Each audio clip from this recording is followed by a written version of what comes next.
O niya to sa ihatag ang lain nga panahon, no? Alang usab sa atong tema karon, no, sa Catholic Faith Defender sa Roman Catholic Church, Brother Selbert Dondriano. Salamat, Brad. Okay, atong sugdan ni sa istorya unsa gyud ang hugaw, no? Kung magisgot ang hugaw, dili na kay hugaw lang nga kanang bakteryal o pisikal, kundili naay hugaw nga gitawag na tog espiritual. Kanang hugaw nga espiritual, sugo ang Dios, nagsugo ang Dios unya gilapas, hugaw na. Mo na, hugaw. So ang baboy sa Dres Biblia nahimong hugaw na espiritual tungod kay gidili gyud na sa daang kasabutan. Nya ang ato lang premise nga dili nato parehason og kanabang barahan kanang mo judge galita, dili nato parehason ang daan og bag-o kay sa buhat 13:39 dili man kuno ta i-justify sa balaod ni Moses but pasabot sa daang kasabutan. Kay ngano man na kay sa tagna sa Jeremias 31 tudling 31 ug 32 si Jeremias nag-ingon nga ang Dios maghimo og bag-ong kasabutan nga lahi sa daan. Di ba? So kay lahi ang bag-ong kasabutan sa daang kasabutan, so dili din na siya parihas og barometro. Mao bitaw nga sa buhat 13:39 gaingon diha sa King James Version klaro kay na dili kuno ta i-justify sa balaod ni Moses but pasabot sa daang kasabutan. Kay i-justify ta sa balaod ni Kristo. Lahi ra ba ang balaod ni Kristo og balaod ni Moses? Sa balaod ni Moses, gialaw niya ang divorce. Di ba? Ang makalapa sa adlong ipapahulay, patyon. Dili pagani kakalungag, mubiya lang kas balay, violation na sa Sabat. So dili na parihas. Ang Dios pananglit no mohatag kog laing premise kanang tuli. Sugo man na si Dios. Pero nganong sa bag-ong kasabutan dili naman. So ang Dios ay pwede mag-usob-usob. Di ba? Unya kana ra bang iyang gahom sa pag-usob-usob gitawag nag-binding and loosing. Di ba? Binding and loosing. Di ba? Sa dihang gitugot ni Moses ang divorce agis kagahig ulo, pag-abot ni Kristo gibalik na pud tong istrikto na pud nga dili pwedeng divorce. Mo nay binding and loosing. Ay gihatag na niya sa unang prime minister si Pedro og sa tibuok iglesia, Mateo 16:19 og Mateo 18:18. Nakaron, moingon ta nga, ok, limpyo na di ay. Talo to, o gunsa pa ng murag, o tamaan na kaon, moingon ta nga, adik ko na, kay lain na.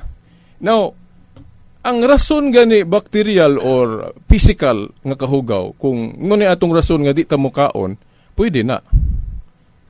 Pwede na himuon atong rason, pero for health reason.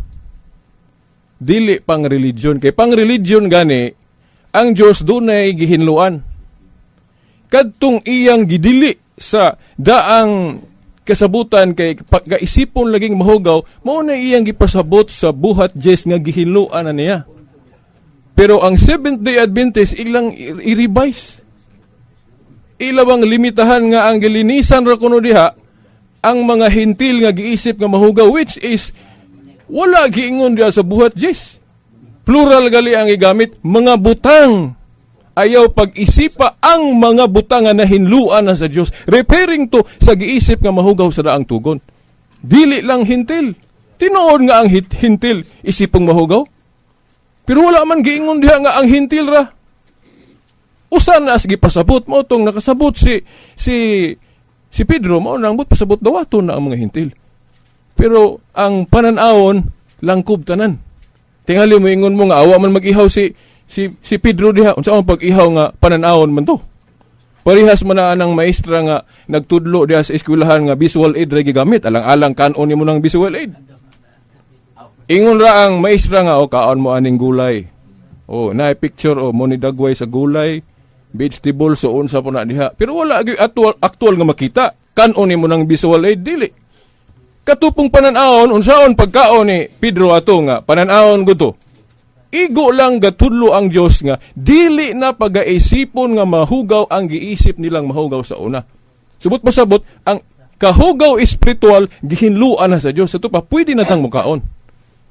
Kung muingon na itong higala, kaon kag uko, kaon kag tulo-to. Now, nagpasabot na siya lain ng klaseng kahugaw na.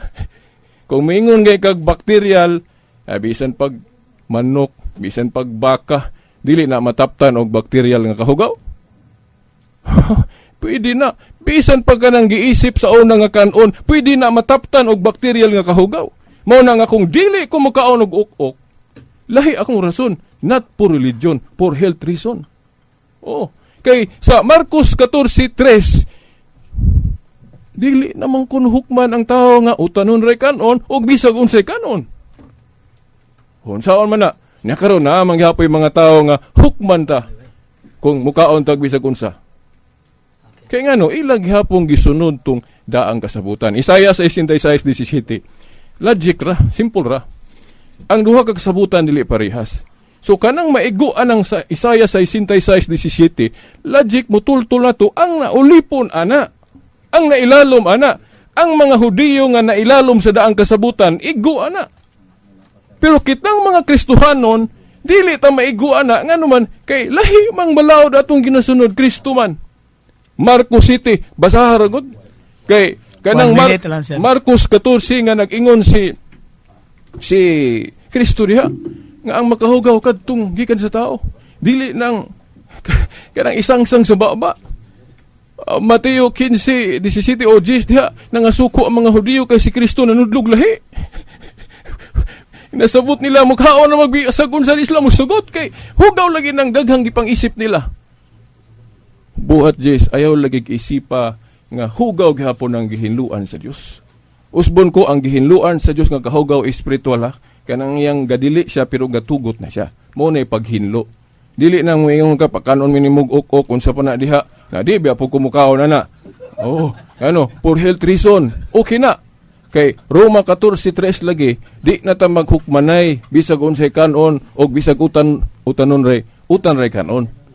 So mao na dayon kanang sa last binadiyag 18:2 kanang langgam diyang mahugaw ang ipasabot dili na sabton literal.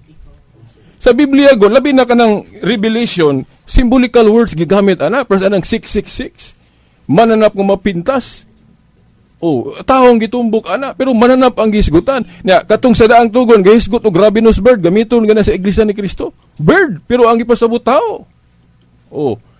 So mao na nga kung tan-aw nato sa history sa Catholic exegesis kanang mahugaw nga mga langgam da referring na sa mga influential nga tao sama sa mga emperador nga pag-ano nga nagluto sa Christianity unsa pa nga nagpangulo anang pagsupak sa Christianity nga gitukod ni Kristo mao nang mga langgam mahugaw nga ipasabot ya dili na kalanon kay wa na lagi gidili sa kaon sa bagong tugon. So dili na ko taman daghang salamat. Okay, salamat Brother Silbert Dundiano alang sa Catholic Faith Defender.